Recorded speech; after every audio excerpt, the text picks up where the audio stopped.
Okay, dear student, today we are going to start with our paragraph number 4 and question number 1. What is question number 1? What do the woman wear? Paragraph 4, answer number 1. What do the woman wear? તો woman શું પહેરે છે એ એક લાઈનમાં લખવાનું છે આપણે. તો કે ઘરેણાને બધું નથી લખવાનું, સિમ્પલ શું પહેરે છે તો ચણિયાચોળી. તો આપણે લખીશું woman wear chaniya choli.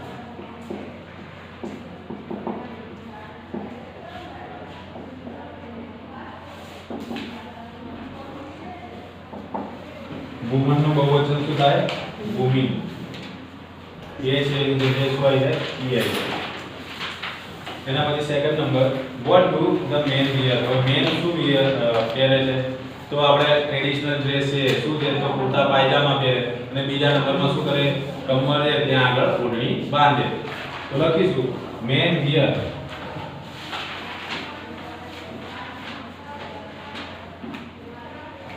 Kurta pyjama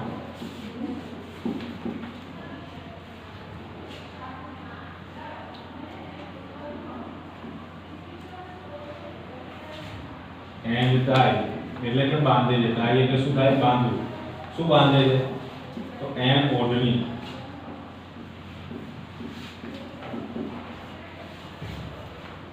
round the waste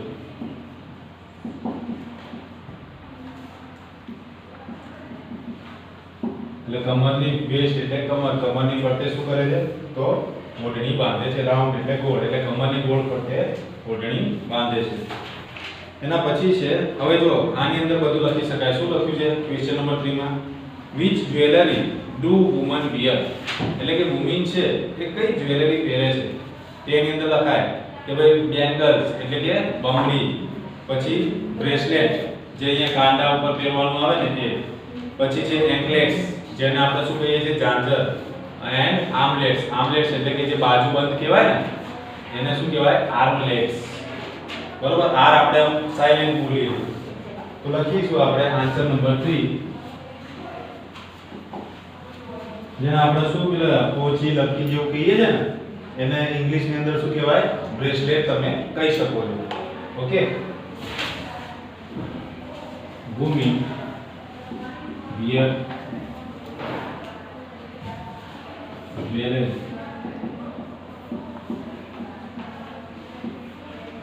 such as bangles,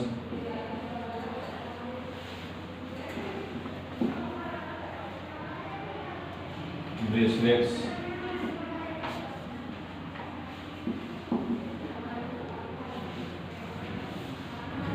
anklets,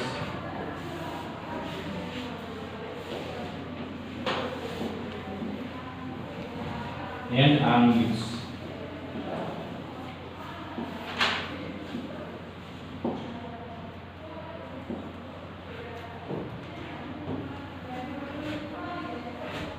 એટલે કે હાથના આની અંદર બધા ઘરેણા આવી ગયા. બરાબર. બેંગલ્સ થી આપણે ચાલુ કરીએ. બેંગલ્સ, બ્રેસલેટ, એન્કલેટ્સ, આર્મલેટ્સ અને છેલ્લે આપણે એન્કલેટ્સ છેલ્લે લખવું હોય તો લખી શકાય. આપણે નથી અમુક વખત પેન્ટ ખરીદવા જતા હોય ત્યારે કહેતા હોય કે ભાઈ એન્કલ તમારે એન્કલ જોઈએ છે. એન્કલ એટલે કે જે આપણે જે પગની જે પાણી છે એનાથી થોડો ઉપરનો પાણી. તો ત્યાં આગળ શું પહેરે સ્ત્રીઓ? તો ઝાંઝર પહેરે. તો એને શું કહેવાય? એન્કલેટ્સ. અને જે ઘૂંટી છે ઘૂંટણની નીચે જે આવે ને ઘૂંટી એને એન્કલ કહેવાય. ઓકે.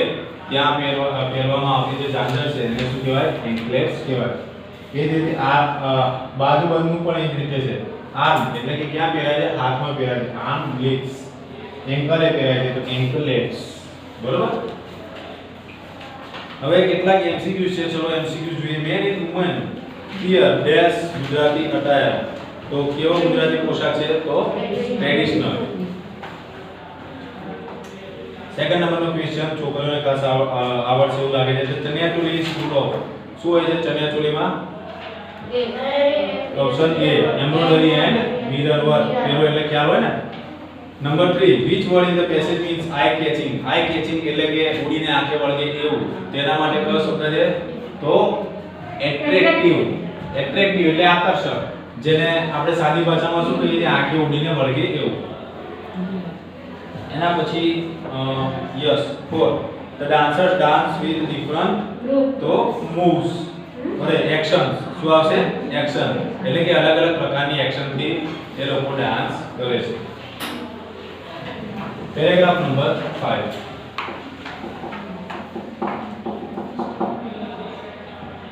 ઓકે ચોથામાં શું એક્શન આવશે.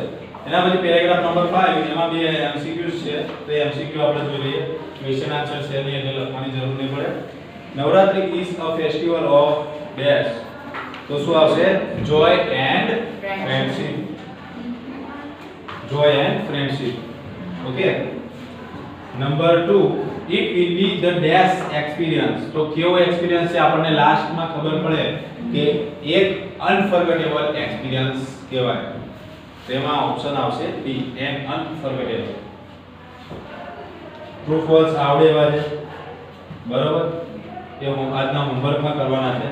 હવે મેઈન જે આપણે ગ્રામરનો ટોપિક છે એ ગ્રામરનો ટોપિક જોઈએ તો પહેલા જો શું લખ્યું છે write the answers with yes and no અને એમાં તમે આન્સર જુઓ તો જે ક્વેશ્ચન છે ને જેટલા એ બધામાં શેનો ઉપયોગ થયો છે ડુ અને ડઝ નો ઉપયોગ થયો છે બરાબર. હવે ડુ અને ડઝ કયા કાળમાં આવે છે આપણે શીખી ગયા છીએ ગ્રામરમાં સ્પેશિયલ કાળ ટેન્સનું એક ચેપ્ટર છે જે આપણે ઓવર થઈ ગયું લગભગ બરાબર શીખી ગયા ને ટેન્સનું એક ચેપ્ટર. તો ડુ ડઝ શેમાં આવે છે યસ પ્રેઝન્ટ ટેન્સમાં આવે છે. જે સિમ્પલ પ્રેઝન્ટ ટેન્સ છે એમાં ડુ ડઝ નો ઉપયોગ થાય છે.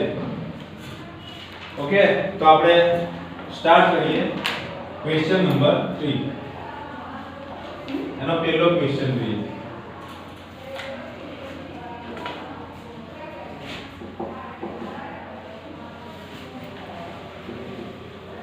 Do the children study at home?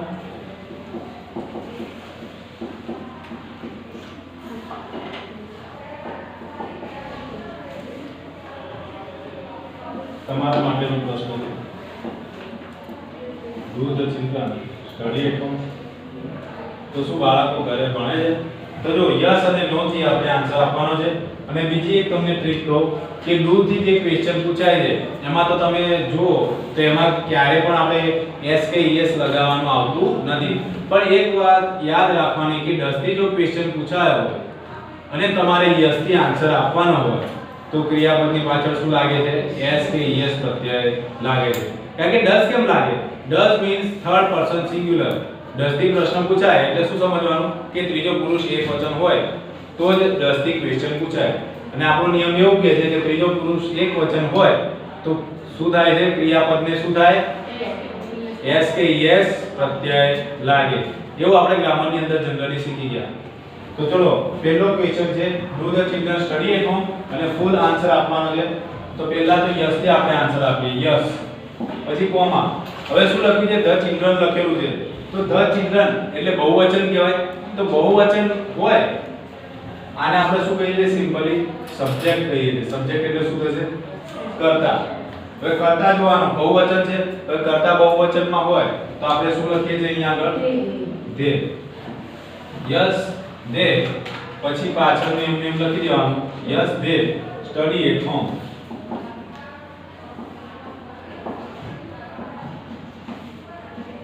Full stop બરોબર. યસ થી જ્યારે લખો ત્યારે યાદ રાખવાનું. હવે નો થી લખતી વખતે એક વાર યાદ રાખવાની.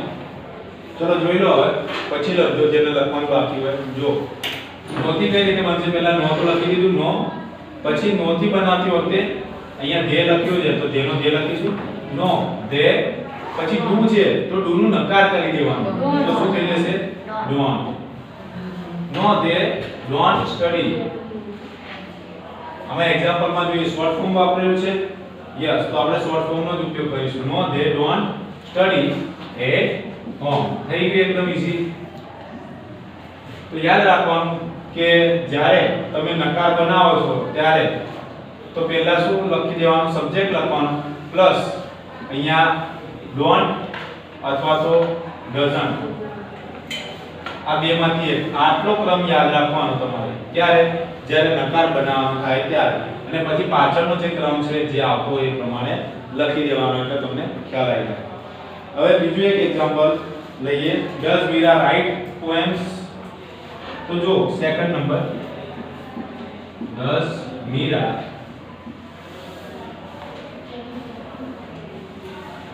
Right poems?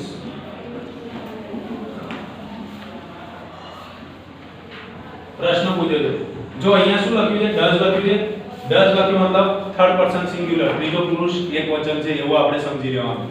બરાબર? અને એ પણ ના સમજવું હોય તો બીજી રીત છે આપણી જોડે. મીરા છે શેમાં આવશે? હી સી માંથી શી માં આવશે. બરાબર? તો હી સી શેમાં આવે છે? તો થર્ડ પર્સન સિંગ્યુલર. એ વખતે ક્રિયાપદની પાછળ એસ કે ઈએસ લાગે, પણ અહીંયા કેમ નથી લાગ્યો? કારણ કે આગળ શું છે? ડઝ છે એટલે લાગે નહીં. તો એસ કે ઈએસ ક્યારે લાગે? તો એનો નિયમ એવો છે કે જ્યારે કેવું સેન્ટેન્સ હોય તો એસર્ટિવ, બીજા નંબરમાં કહીએ તો પોઝિટિવ, હકાર વાક્ય હોય, જ્યારે શું હોય? હકાર વાક્ય હોય ત્યારે આ ક્રિયાપદને એસ કે ઈએસ લાગે. ત્રીજો પુરુષ એકવચન હોય અને હકાર વાક્ય હોય તો જ એસ કે ઈએસ લાગે. પ્રશ્નાર્થ અને નકારમાં એસ કે ઈએસ લાગતો નથી. બરોબર? ક્લિયર? તો જો કઈ રીતે થશે? યસથી બનાવીએ તો યસ લખ્યા પછી કોમા. હવે મીરા માટે આપણે શું લખીશું? સી. પછી રાઈટ લખ્યું છે તો શું થઈ જશે? અહીંયા આગળ શું થઈ જશે? Writes. Yes she writes poems. પણ એક વસ્તુ યાદ રાખવાનો, ક્રિયાપદની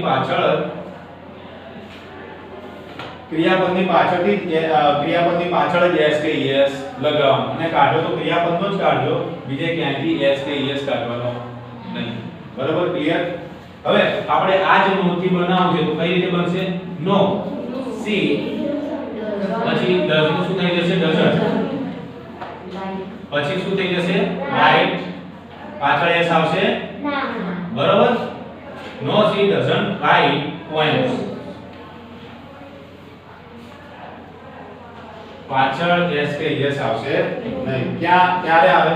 તો હંમેશા હકાર જે પોઝિટિવ સ્ટેટમેન્ટ હોય એમાં જ એસ કે યસ આવશે, જો ત્રીજો પુરુષ એકવચન હોય તો. નકાર પ્રશ્નાર્થમાં આપણે મૂકતા નથી. બરાબર? આ બે રાઈટ ડાઉન કરી લો અને પછી ત્રીજું અને ચોથું હું બોર્ડ ઉપર લખું છું, એનું તમે જાતે પ્રયત્ન કરો. તમને થોડી મિનિટનો સમય આપું છું. બરાબર? આ લખી નાખો. ત્રીજું ચોથું ટ્રાય કરો. આવડી જાય એવું જ છે. ની કન્ફ્યુઝન થાય તો હું કહું ત્યારે મને પૂછી લેજો. હવે number 3, do we go home early?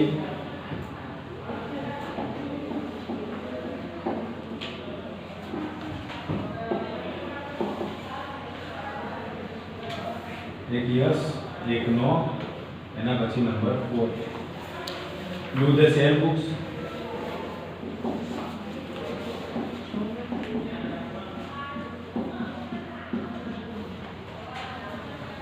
Okay. બરાબર? ચલો સ્ટાર્ટ કરો. બનાવો.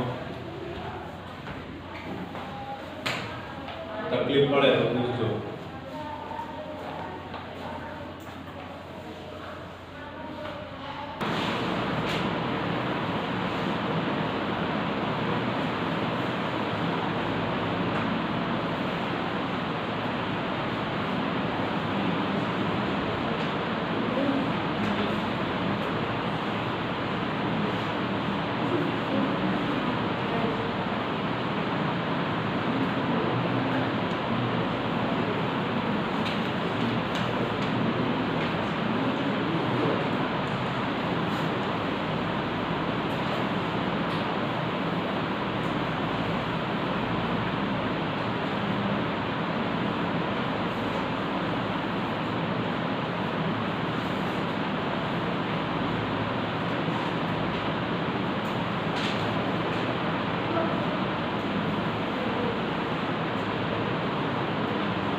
Do we go home early तो અહીંયા શું બનાવીશું yes we go home early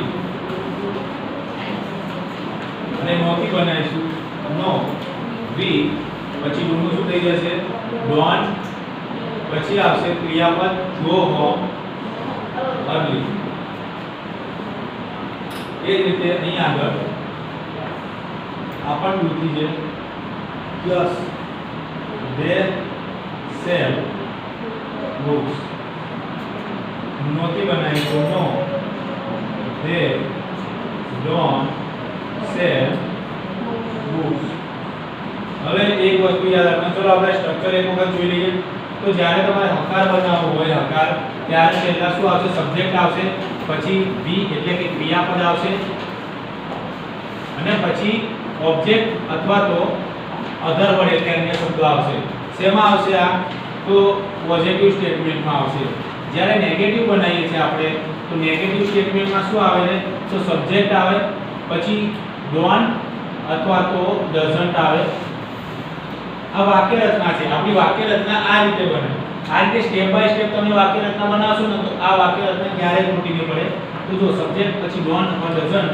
plus અહીંયા આગળ વર્બ આવશે વર્બનું કયું રૂપ આવે મૂળ રૂપ આવે કયું મૂળ રૂપ એસ વગરનું બરાબર અને પ્લસ અહીં આગળ આવશે ઓબ્જેક્ટ અથવા તો અધર વર્ડ્સ બરાબર અમુક વાક્યમાં ઓબ્જેક્ટ ના હોય તો ત્યાં અધર વર્ડ ઓબ્જેક્ટ હોય તો ઓબ્જેક્ટ એટલે કે પાછળનું જે વધ્યું એ આવશે મેન આ ત્રણ વસ્તુ યાદ રાખવાની છે સબ્જેક્ટ આટલું નેગેટિવમાં યાદ રાખવાનું છે અને આ બે વસ્તુ પોઝિટિવ સ્ટેટમેન્ટમાં યાદ રાખવાની છે અને આ બધું તો એક્સ્ટ્રા છે એ તમને આગળ જે પ્રમાણે વાક્ય બનાવો એ રીતે આમાં કોઈ ફેરફાર થતો નથી એટલે કે મેન તમારે યાદ રાખવાનું સબ્જેક્ટ પછી તરત જ હકારમાં શું મૂકી દેવાનું વર્બ મૂકવાનું છે અને નકારમાં આની અંદર તમારે સબ્જેક્ટ પછી તરત જ ડોન્ટ અથવા ડઝન્ટ મૂકવાનું છે અને એના પછી તમારે વર્બનું મૂળ રૂપ મૂકવાનું છે બરોબર ખબર પડી અને આમાં એક વસ્તુ યાદ રાખવાનું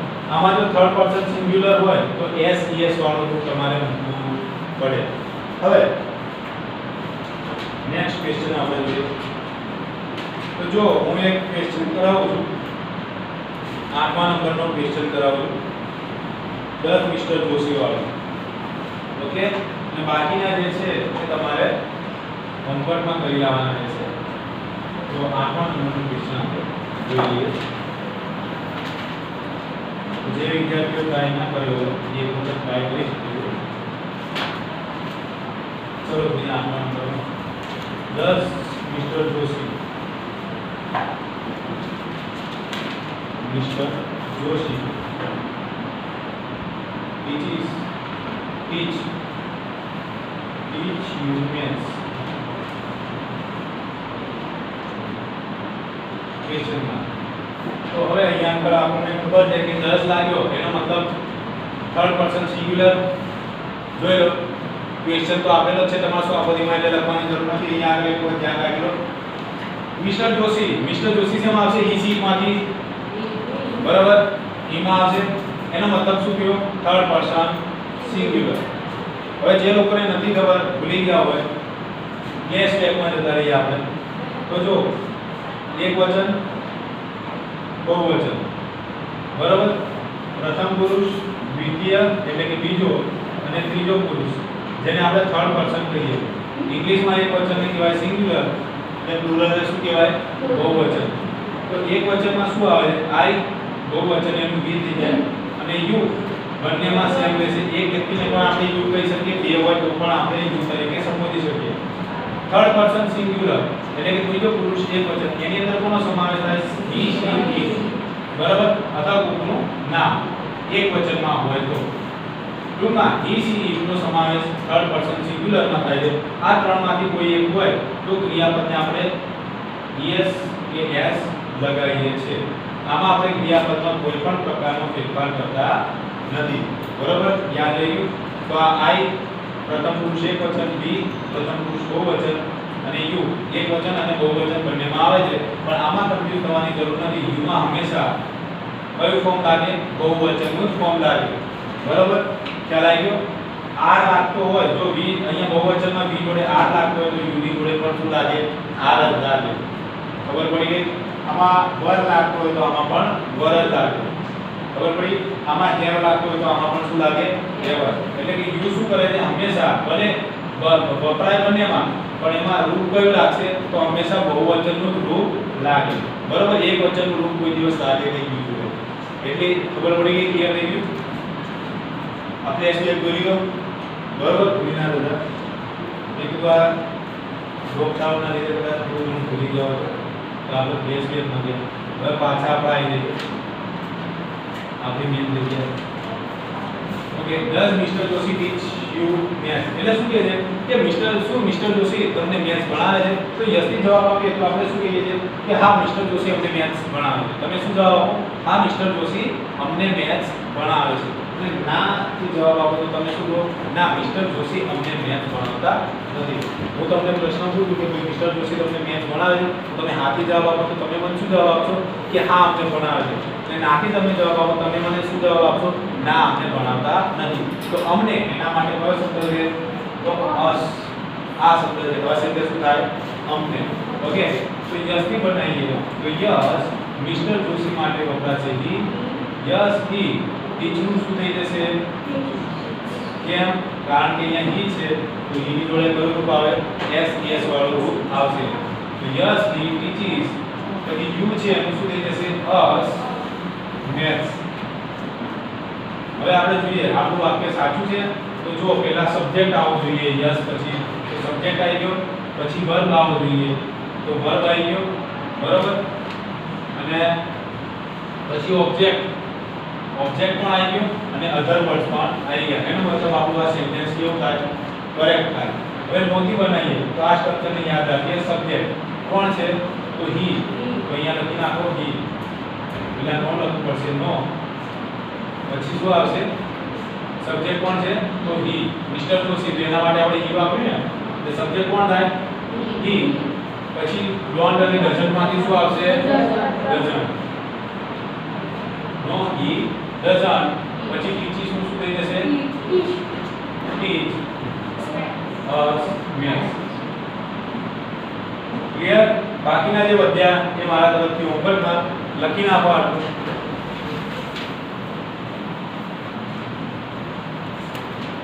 પછી આપણે નેક્સ્ટ ટોપિક જોઈ લઈએ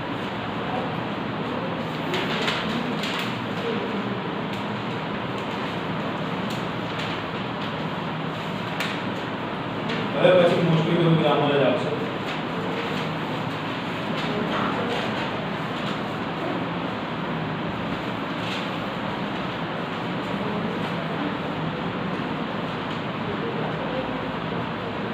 ઇઝી ઓવર લગાઈ ગયું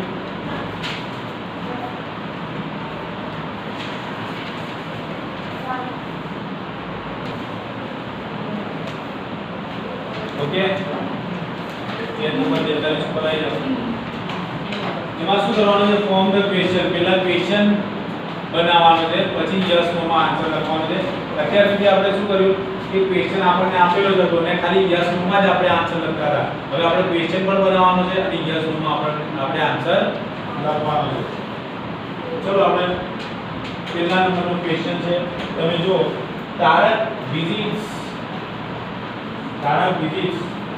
his uncle હવે જ્યારે પણ પ્રશ્ન બનાવો ત્યારે કાર્ડ ડિસાઈડ કરવો પડે તો જો તારક લખ્યું છે પણ પછી તમે ખબર કઈ રીતે પડે તો પહેલા તમારે ક્રિયાપદ જોવાનું તો ક્રિયાપદ જુઓ ક્રિયાપદની પાછળ કશું છે s કે es છે બરાબર તો s કે es કયા કાળમાં આવે છે ક્રિયાપદને કયા કાળમાં આવે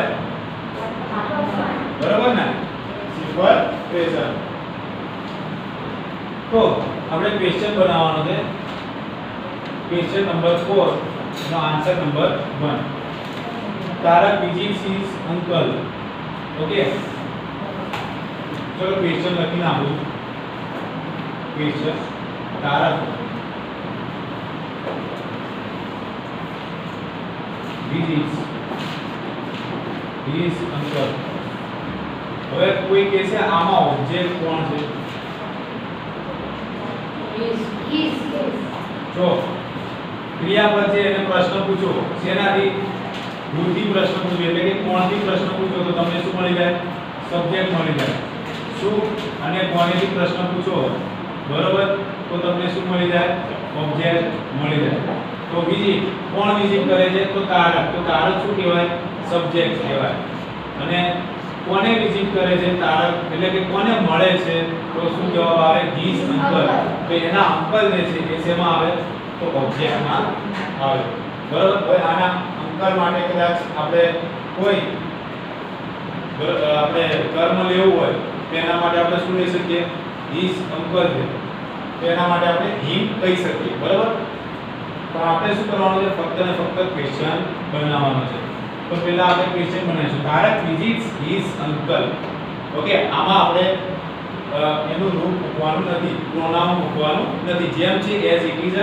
આપણે ક્વેશ્ચન બનાવવાનો છે એટલે કે કોઈ ચિંતા નહીં તો તારક વિઝિટ્સ તો આપણે ડુ અને ડસ બેમાંથી પ્રશ્ન બનાવવાનો છે તો ડુ થી બનાવીશું કે ડસ થી બનાવીશું ડસ થી બનાવીશું ને કારણ કે અહીંયા શું છે એઝ છે ક્રિયાપદ ને એટલા માટે તો શું થઈ જશે ડસ પછી તરત જ શું આવે ડસ પછી તરત જ સબ્જેક્ટ કોણ છે તો તારક પછી સબ્જેક્ટ પછી તરત જ ક્રિયાપદ આવશે બરાબર વર્બ આવશે તો શું છે ડસ તારક વિઝિટ શું થઈ જશે વિઝિટ પાછળથી એસ નીકળી જશે અને પછી શું આવશે હિઝ અંકલ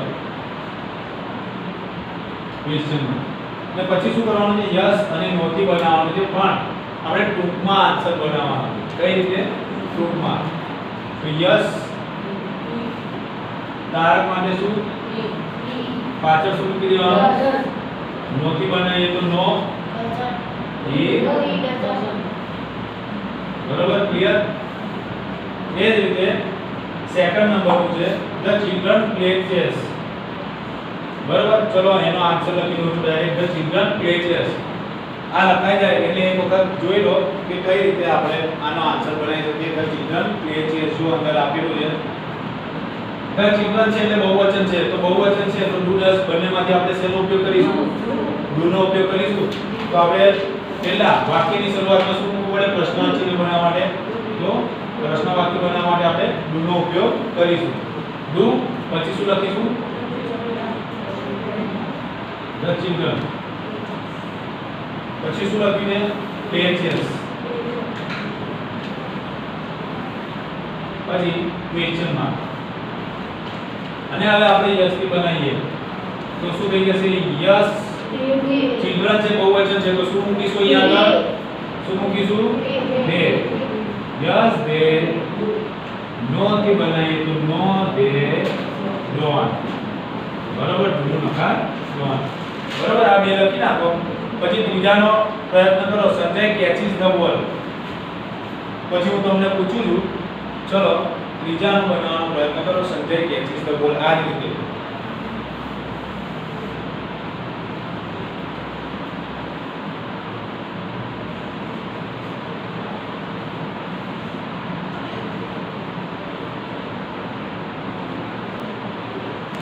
ઓકે બીજું વાક્ય બનાવ્યું તો જો હવે ત્રીજા વાક્યમાં કઈ રીતે થશે જો સંજય કેચીસ ધ બોલ તો એમાં આપણે સંજય છે તો થર્ડ પર્સન સિંગ્યુલર છે એટલે શું મૂકીશું ડસ મૂકીશું અને બીજા નંબરમાં જો કેચીસ લખ્યું છે પાછળ શું આવે છે યસ પ્રત્યય લાગ્યો છે તો does Sanjay catch the ball અને પછી યસ થી બનાવવાનું યસ હી ડસ અને નો હી ડઝન્ટ બરાબર તો જો ચોથા થી સાતમું હોમવર્કમાં આપ્યું તો આજનું હોમવર્ક શું છે એ જોઈ લો તો ટ્રુ ફોલ્સ પછી બીજા નંબરમાં ક્વેશ્ચન નંબર જે 3 છે એના આપણે કેટલે સુધી કરાયા હતા જે બાકીના વધ્યા ને ક્વેશ્ચન 3 ના બાકીના ક્વેશ્ચન્સ અને ક્વેશ્ચન નંબર 4 ક્વેશ્ચન નંબર 4 ના 4 to 7 ક્વેશ્ચન નંબર 4 ના 4 to 7 સ્વાક્ષરીમાં લખવાનું લખવાનું. ઓકે, લખી નાખો. આજના લેક્ચરમાં આપણે આ સુધી બીજું જોઈશું આપણે નેક્સ્ટ લેક્ચરમાં. Write down this homework. C you letter on. Take care of yourself.